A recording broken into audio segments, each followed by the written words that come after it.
apa kabarnya di sana? Semoga semuanya baik-baik aja ya. Well, akhirnya aku buat video ini. Sebetulnya gue berencana membuat video ini harusnya dari Christmas kemarin, sejak gue datang ke sini. Tapi karena gue kemarin gak sempet, akhirnya aku buatnya sekarang. Sekarang baru sempet. Jadi gue berencana membuat video ini untuk sharing kehidupan gue selama di Belanda. Uh, tapi yang pasti video ini pertama kali aku ingin buat untuk menceritakan sedikit pengalamanku di tahun 2020, dimana aku sangat bersyukur. Salah satu doaku, salah satu impianku dikabulkan Tuhan, dan aku benar-benar sangat bersyukur. Karena itu aku buat video ini. Jadi semua orang tahu tahun 2020 kemarin bukan tahun yang mudah untuk semua orang, karena tidak ada yang menyangka pandemi virus COVID-19 akan melanda seluruh dunia, termasuk di sini juga, di Belanda juga, Indonesia, apalagi Indonesia mungkin lebih parah situasinya karena negara-negara lain, negara-negara luar, bahkan Eropa itu nge-ban orang Indonesia untuk masuk ke Eropa karena saking banyaknya korban pandemi virus COVID-19 di Indonesia. Dan aku akan menceritakan bagaimana pengalamanku tahun 2020 kemarin sehingga aku juga bisa sampai di sini di Belanda. Dan jujur, awal tahun 2020 kemarin bukan tahun yang mudah untuk saya, karena awalnya bulan Januari mungkin aku sangat senang karena aku mendapatkan pekerjaan baru, yang dimana pekerjaan baruku itu pekerjaan yang benar-benar aku harapkan, aku impikan, dengan salary yang sangat tinggi yang belum pernah aku bayangkan sebelumnya. Dan aku pikir aku bisa bertahan di perusahaan tempat aku bekerja kemarin itu at least 1 tahun, karena perusahaan tempat aku bekerja kemarin itu adalah salah satu perusahaan besar di Indonesia, di mana ownernya juga salah satu orang terkaya di Indonesia. Tapi karena perusahaan tempat aku bekerja kemarin itu masih anak perusahaan yang baru berdiri 1,5 tahun. Jadi karena pandemi virus COVID-19 kemarin, perusahaan tempat aku bekerja mengadakan layoff terhadap 60% karyawannya, termasuk aku salah satunya yang kena bagian layoff karena aku juga masih baru karyawan baru, baru lulus probation 3 bulan. Tapi kami semua, aku dan beberapa temanku dikasih pilihan kedua untuk memilih unpaid leave. Unpaid leave itu dimana kita dirumahkan tanpa dibayar 5 bulan ke depan. Jadi itu bukan pilihan yang mudah ya untuk aku mutusin aku harus milih yang mana, layoff atau unpaid leave, apalagi di akhir bulan April kemarin kita sudah harus memutuskan milih yang mana, layoff atau unpaid leave.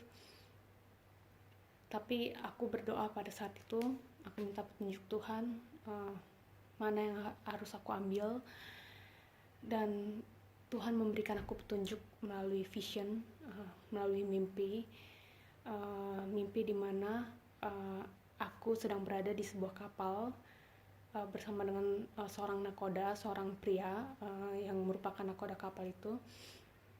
Dan di dalam mimpi itu kapal kami sedang mau berlayar, dan aku juga melihat kapal-kapal lainnya juga sedang mau berlayar. Tapi ketika kami sedang berlayar itu tiba-tiba badai datang, ombak sangat kencang dan mengguncang-guncang kapal kami. Dan aku lihat kanan kiri banyak yang kapal-kapal lain tuh kembali ke daratan yang tadi tempat kami berangkat, kembali ke sana. Tapi kapalku, aku hanya berlayar terus tidak kembali, sampai aku teriak-teriak kepada nakodanya. Aku bilang, ayo kita kembali ke daratan, banyak yang kembali ke daratan yang tadi. Tapi nakoda itu tetap bilang padaku, percayalah kita tidak akan pernah tenggelam. kita akan tiba di sebuah pulau yang indah. Percayalah. Akhirnya aku tidak bisa berkata-kata lagi. Aku hanya bisa teriak dan ketakutan karena pada saat itu ada ombak. Aku merasa ada ombak kencang yang mau menghantam kapal kami, dan aku menutup mata, dan aku hanya mendengar nakoda. Nakoda itu bilang, percayalah, kita tidak akan tenggelam, kita akan tiba di sebuah pulau yang indah. Dan akhirnya ketika aku buka mata, dan benar kapalku mendarat di sebuah pulau di mana pulau itu lebih kecil dari daratan yang tadi, yang sebelumnya, yang pada saat kami berangkat, dan tidak banyak orang yang di pulau itu, dan pulau itu sangat indah sekali. Dan aku hanya melihat ada beberapa kapal saja yang juga mendarat di pulau itu. Sebagian besar kapal kembali ke daratan yang tadi tempat kami berangkat, dan pulau itu benar-benar sangat indah. Dan aku hanya bisa melihat pada saat setelah mendarat itu, aku hanya bisa melihat ke nakoda, dan nakodanya itu tersenyum dan bilang, lihat, kita tiba kan di pulau yang indah, dan kita tidak akan tenggelam, dan kita tidak tenggelam sama sekali. Jadi percayalah. Dan setelah nakoda itu bilang begitu dan tersenyum, lalu aku terbangun, dan saat itu aku yakin itu petunjuk dari Tuhan di mana aku harus mengambil keputusan apa. Karena pada saat aku mau memutuskan itu, unpaid leave atau layoff, banyak teman-temanku yang akhirnya memilih unpaid leave, memilih bertahan di perusahaan itu meskipun tidak dibayar 5 bulan ke depan. Dan aku melihat teman-temanku itu sebagai kapal-kapal yang lainnya, yang tadi yang dalam mimpiku itu sebagai kapal-kapal lain yang kembali ke daratan yang tempat kami berangkat. Dan akhirnya aku memutuskan aku mengambil layoff. Dan puji Tuhan, keputusanku tidak salah. Dan setelah aku mengambil layoff dan aku mendapatkan tunjangan pesangon yang jumlahnya berkali-kali lipat di luar perhitunganku, bahkan di luar perhitungan aku sesuai dengan peraturan pemerintah, dan itu bisa membuatku bertahan untuk beberapa bulan ke depan. Banyak teman-temanku yang bilang, ya sih, susah, nggak mudah untuk mencari pekerjaan di masa pandemi seperti ini. Tapi puji Tuhan juga, setelah aku mengambil keputusan layoff, melamar ke beberapa perusahaan, dan banyak perusahaan yang terus memanggilku interview, psikotes, interview.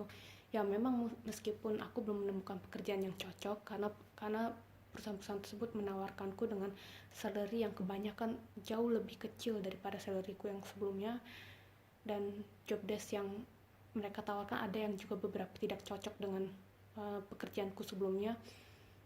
Jadi aku tidak mengambil pekerjaan-pekerjaan yang ditawarkan itu. Jadi aku bersyukur, puji Tuhan, meskipun aku belum dapat pekerjaan pada saat itu, tapi dengan pesangon yang aku punya itu bisa membuat aku bertahan hidup untuk beberapa bulan. Dan bahkan sampai saat ini pun aku masih punya sedikit simpanan, dan di bulan September akhirnya aku putuskan aku ingin pindah ke Belanda sini karena pacarku di sini. Oh ya, pacarku itu orang Belanda. Jadi aku ingin pindah ke Belanda, memutuskan untuk pindah ke Belanda. Jadi aku mencari info untuk bisa stay tinggal di Belanda seperti apa caranya, dan aku mendapatkan info untuk apply visa MVV. Dan ketika aku mau apply visa MVV, aku mencari guru. Kan salah satu syarat untuk visa MVV itu aku harus lolos tes bahasa Belanda, pastinya yang basic. Jadi aku mencari guru private untuk yang bisa mengajarkanku bahasa Belanda, dan untungnya aku ketemu satu guru. Tapi aku belum buat appointment, jadwal kapan pasti aku mau belajar. Jadi aku belum bayar ke dia apapun. Tapi puji Tuhan lagi, ketika aku mau membuat appointment dengan guru itu, aku mendapatkan info bahwa Eropa nge-ban orang Indonesia untuk masuk ke Eropa. Jadi semua visa ditutup, termasuk visa turis, visa MVV, apapun visa itu ditutup dari pihak Eropa. dan ternyata hanya ada satu visa yang dibuka, yaitu visa LDR. Dari Belanda hanya buka satu visa LDR, long distance relationship. Itu khusus untuk orang-orang yang punya hubungan pacar dengan orang yang negara Belanda itu sendiri, atau negara Belgium atau Jerman. Jadi aku bersyukur akhirnya aku mendapatkan info itu. Aku minta bantuan sama pacarku untuk mensponsori aku bisa kesini, dan visa LDR itu dari visa LDR itu kita dikasih masa tinggal itu 90 hari, tergantung dokumen-dokumen kita pastinya. Dan aku bersyukur meskipun dana pasanganku itu sangat terbatas, aku bersyukur aku punya seorang pacar yang baik yang bisa mensupport aku, dan dia benar-benar mensupport aku, mensponsori aku, sampai akhirnya aku bisa tiba di sini sebelum Christmas, sebelum Natal. Aku apply visa LDR itu tepat awal Desember, tanggal 1 atau tanggal 2. Aku lewat agent yang aku sudah kenal. Sebenarnya aku berencana untuk apply sebelum bulan Desember, tapi karena pacarku sibuk, dia baru bisa mengurus dokumen-dokumen untuk sponsornya akhirnya sekitar akhir November, dan dia mengirimkan dokumen itu, dan aku baru terimanya awal Desember, dan awal Desember aku apply visa LDR ku. Dan puji Tuhan,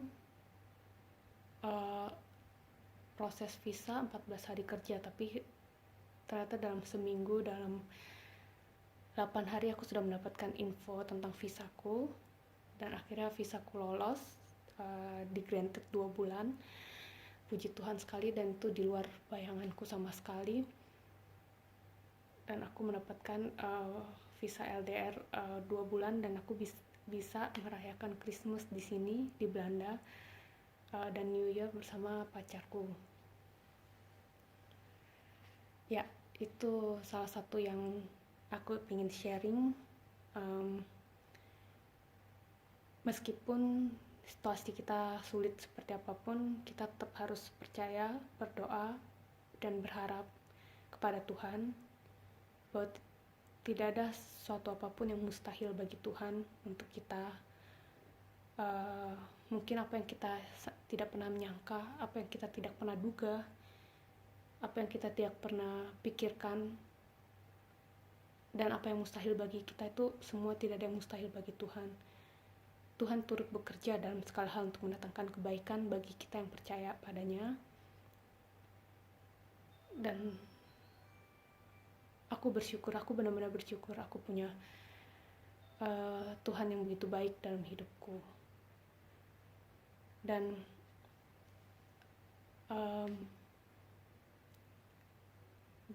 khususnya Natal dan Tahun Baru di sini aku bisa merayakan bersama teman-teman pacarku dan yang lainnya. Sangat seru sekali. Nanti aku akan bagikan beberapa video yang akan aku bagikan ketika kami merayakan Natal dan Tahun Baru kemarin. Ya, sampai sini dulu ya guys. Selamat kebetulan di sini sudah sore, sekitar jam 4:30, mungkin di sana sudah malam. Have a good evening. See you next time. Bye.